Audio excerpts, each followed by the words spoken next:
अगर आपकी इजाजत से कि लोगों को कि बिल्कुल इस वक्त ये देखना होगा कि ईरान का ये वन टाइम पिछली दफा क्योंकि उन्होंने इस तरह ही किए गए थे तो इसराइल की तरफ से अमेरिका की अंडरस्टैंडिंग के साथ रिएक्शन नहीं आया था तो ये रुक गया।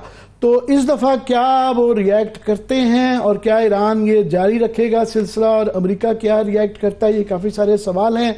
फिर जिस तरह आप अभी बता रही हैं कि कुछ ये जो उनका दिफाई निज़ाम है इस दफा वो जाहिर है उनके पिछली दफा क्योंकि दरमियान के जिस तरह मैंने कहा जॉर्डन से और जो इराक से और सऊदी अरेबिया की खित्ते से जब गुजरते हैं तो इतना टाइम था कि वो उसको रोकने पाए। तो इस दफा पता नहीं बाकी के ममालिक की और ईरान ने भी कुछ सबक सीखे होंगे कि पिछली दफा उनके मिसाइल के अंदर क्या दागने के अंदर क्या खराबियां रही। सो बहुत ज्यादा सवाल ज्यादा हैं मगर मैं आपकी तरफ आता हूं कि बाकी हम यहाँ बड़ी ही अपनी आपस की सियासी मारकटाइयों में लगे हुए हैं, अदालती लड़ाइयाँ चल रही हैं, सियासी लड़ाइयाँ चल रही हैं, मुआशी मसाइल चल रहे हैं। तो ये तो हमारे बॉर्डर पे आ गई जंग जो है, ईरान हमारा हमसाया मुल्क है। तो जरा एक प्लीज इसको जरा आप अपने उससे बताइएगा कि हमें क्या क्या खतरात हैं और इस जंग के मतलब आप इन चीजों पे बड़ी नजर रखते हैं, क्या आप कहना चाहेंगे? शुक्रिया। देखिए आमिर, हम तो इस खत्ते में बहुत अरसे से पिछले 40 साल से एक हालत जंग में हैं। शायद हमारे जो लीडरशिप है वो है, उस ज़माने में मिलिट्री लीडरशिप थी। अगर आपको याद हो कि ये सारा सिलसिला पोस्ट 79 ईरानियन रेवोल्यूशन के बाद शुरू हो गया था और उस वक्त हम नए नए जर्नलिज्म में आए थे। तो मुझे अच्छी तरह याद है कि उस ज़माने में और कराची में ख़ास तौर पे मुझे याद है कि कराची में पासदारान और मुजाहिदीन खल्क की जो है इंटरनल कॉन्फ्लिक्ट जो है वो कराची के अंदर हमने देखा। कई वाक़यात ऐसे हैं कि जिसमें हमें टारगेट किलिंग भी नज़र आई, एक दूसरे के उस पर अटैक भी नज़र आए उसके अंदर। तो ये जो कॉन्फ्लिक्ट आया और उसके बाद ज़ाहिर है अफ़गानिस्तान में जो तब्दीली आई जब रूस अफ़गानिस्तान में गया, उसका भी स्पिल ओवर हमें पाकिस्तान में ही नज़र आया। और तो वो जो पासदारान और मुजाहिदीन खल्क वाली जो लड़ाई थी वो फिर काफ़ी अरसे बाद वो ख़त्म हुई।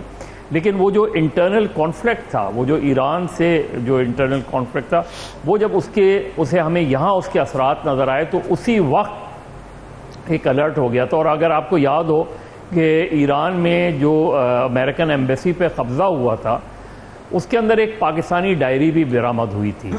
और अगर उस डायरी को आप पढ़ें तो आपको अंदाज़ा होगा कि ये कॉन्फ्लिक्ट कितना सीरियस था और पाकिस्तान के हवाले से वहाँ क्या चीज़ें हो रही थी।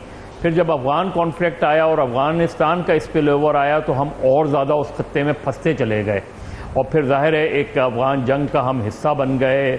हमने यहाँ हज़ारों की तादाद में जो है वो अरब कंट्रीज़ से, अफ्रीकन कंट्रीज़ से लोग आए और फिर जिहाद अफ़गानिस्तान के नाम से हम इंगेज हुए उसमें, जिसका अल्टीमेट आगे जाके हमें नुकसान ये हुआ कि जब वो जंग ख़त्म हुई, रूस चला गया, तो वो जितने फॉरेनर्स पाकिस्तान आए थे उनके ममालिक ने उनको लेने से इनकार कर दिया।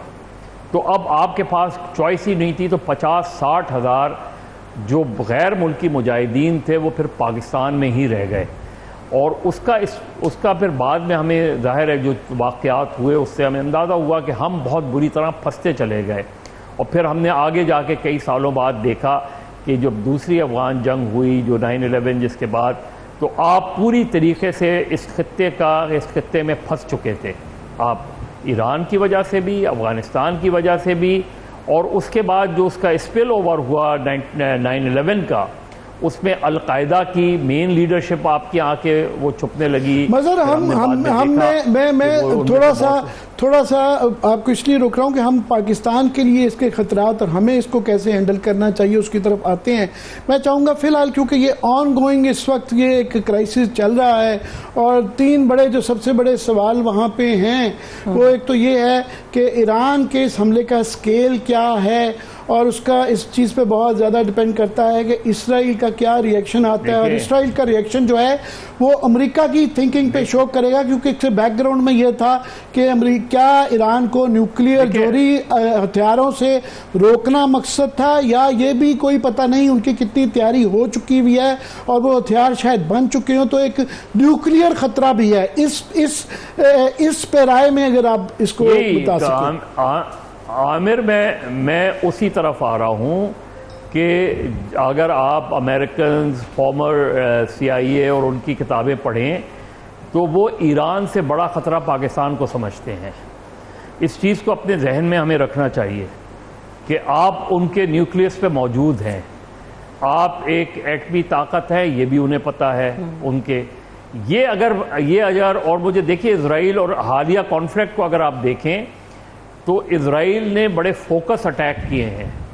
आप देखें, आप सुलेमानी को उठा लें, आप उसके बाद इस्माइल हानिया को उठा लें और हसन नसरुल्लाह को उठा लें, इन तीनों की जो शहादतें हैं आप देखें कि हमने देखा कि हमास ने अटैक किया, उसके बाद हिजबुल्लाह ने अटैक किया, अब ईरान ने अटैक किया।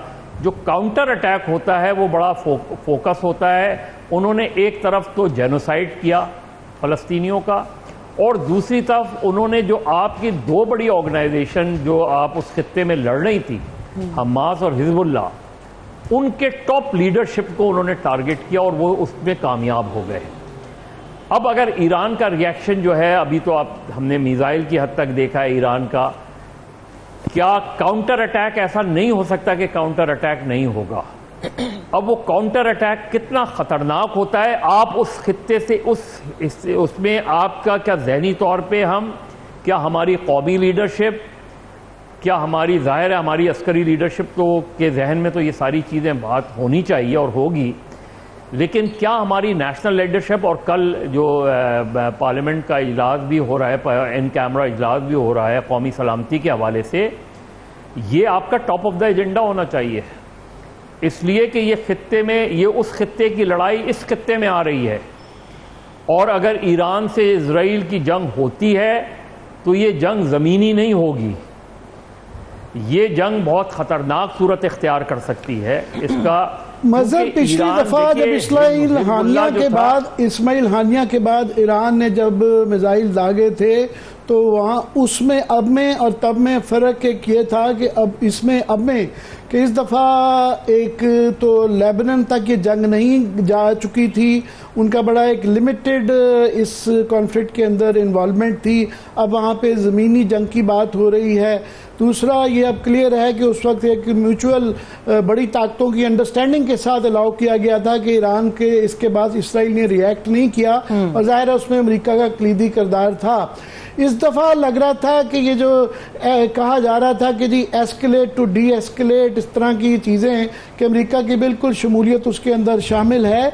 तो कल दोपहर को जो मीटिंग हमारे यहाँ पार्लियामान में वो तो KP और बलूचिस्तान पे है, ये तो बहुत इंटरनेशनल लेवल का। आई एम श्योर आज की रात ज़्यादा इम्पॉर्टेंट है कि इसके अंदर जाहिर है इसराइल और अमेरिका का तो रिएक्शन देखना है, क्योंकि अगर कोई रिएक्शन वहाँ से आ जाता है जिस तरह के खतरे की आप इशारा कर रहे हैं, फिर हर मुल्क को डिसाइड करना होगा। मैं बस 2 मिनट लूंगा कि बीच में जॉर्डन का रोल भी आएगा, फिर बीच में जो है Syria, Egypt, Turkey, Saudi Arabia, UAE, ये कोई भी मुल्क जो है बच नहीं पाएगा, ये बहुत वाइडर हो जाता है।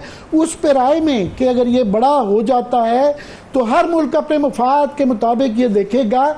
तो क्वेश्चंस बहुत ज्यादा हैं, आंसर बहुत ज्यादा कम हैं। आमिर देखिए, बहुत सिंपल सी चीज़ है, इस जंग को अगर आप एनालाइज करेंगे तो आपके इस वक्त जो लोग फ़लस्तीनी मूवमेंट को सपोर्ट करते थे, उन सारे ममालिक को सबसे पहले ख़त्म किया गया। सीरिया आज उस काबिल नहीं है, लीबिया आज उस काबिल नहीं है, इराक़ आज उस काबिल नहीं है। तो उन्होंने जब टारगेट किया तो सबसे पहले जो सबसे स्ट्रॉन्ग सपोर्ट आती थी फ़लस्तीनियों को, वो सीरिया से आती थी। तो सीरिया इस वक्त जो है वो तबाह कर दिया गया। फिर सपोर्ट आती थी लीबिया से, लीबिया इस वक्त इस काबिल नहीं है। तो जो बाकी ममालिक हैं वो तो by and large American ally हैं, वो अमेरिकन मूव्स के बगैर वो चलेंगे नहीं, चाहे वो OIC हो या कोई और हो। एक फर्क, में टर्की और पाकिस्तान में बिल्कुल सही आप कह रहे हैं, आते हैं, पर मैं एक फर्क थोड़ा सा है कि लेबनान के अंदर जो हुआ तो उसके बाद से थोड़ी सी पोजीशनिंग तमाम जो अमेरिकन एलाइज अरब मुल्कों ने बिल्कुल अभी तक उनका फ़लस्तीन के अंदर किरदार ना होने के बराबर रहा। एक सिलसिला लफ्जी मज़म्मतों के कुछ नहीं OIC ने और अरब ममालिक ने किया, मगर उसके बाद उनके यहाँ भी एक डोमेस्टिक प्रेशर हैं और थोड़े से इशारे आने शुरू हुए थे कि फॉर एग्जांपल जो जॉर्डन का रोल बहुत खरीदी है कि उनके यहाँ से, क्योंकि ज़्यादातर ये जो मिसाइल आए थे उनके ही टेरिटरी में रोक लिए गए थे क्योंकि वहाँ पे बेसिस हैं अमरीकनों की, और सऊदी अरबिया और UAE का भी अभी पता नहीं बकते हुए हालात में अंदर क्या वो होगा। तो ये है। और फिर आपने जिस तरह जिक्र किया टर्की तो बहुत इम्पोर्टेंट है ही है। हम डायरेक्टली तो खित्ते में नहीं आते, मगर जब ईरान इन्वॉल्व हो जाता है तो फिर तो हमारे बॉर्डर तक आ गया, तो इसलिए हमारी इन्वॉल्वमेंट भी बढ़ जाती है। इस पे आप इंटरनेशनल उसके ऊपर कर लें तो फिर मैं थोड़ा सा उसको लिंक लोकल पॉलिटिक्स से भी करना चाहूंगा। देखिए, हमें सिर्फ इस चीज़ के लिए ज़हनी तौर पे भी और अदरवाइज भी तैयार रहना चाहिए। और मेरा ख्याल है जिस तरह आप कह रहे थे कि जो अरब कंट्रीज़ हैं जो अदरवाइज़ फ़लस्तीनी मूवमेंट को सपोर्ट तो मैं नहीं कहूँगा कि नहीं करती, लेकिन वो अपना इंटरेस्ट सबसे पहले देखती हैं और उन्होंने प्रैक्टिकली इस इशू को जो है ना उस तरह एड्रेस नहीं किया जिस तरह फ़लस्तीनियों का कत्लेआम हो रहा था। तो सऊदी अरब की खामोशी हमें नज़र आई, बाकी ममालिक की खामोशी नज़र आई, लेकिन वो ये भूल गए कि जब लड़ाई बढ़ेगी तो क्या वो खुद महफूज रह पाएंगे। मेरा नहीं ख्याल कि वो खुद भी महफूज रह पाएंगे। तो इसलिए ये जो सिचुएशन है हमारे लिए, ये बिल्कुल इस वजह से हमें हर सूरत में अलर्ट रहने की ज़रूरत है कि जंग अगर बढ़ती है तो अगर वर्ल्ड वॉर ना भी हो तो कम से कम ये जो आपका खित्ता है, अगर ईरान पे फ़र्ज़ करें काउंटर अटैक हो जाता है और फुल फ्लैश अटैक हो जाता है, जो कि मुझे शायद इस वक्त नहीं लग रहा, लेकिन अगर फुल फ्लैश वॉर हो जाती है तो फिर आप अपने आप को कैसे इससे बचा पाएंगे? क्योंकि आपके यहाँ याद रखें कि आपके इंटरनल कॉन्फ्लिक्ट भी बहुत शदीद हैं।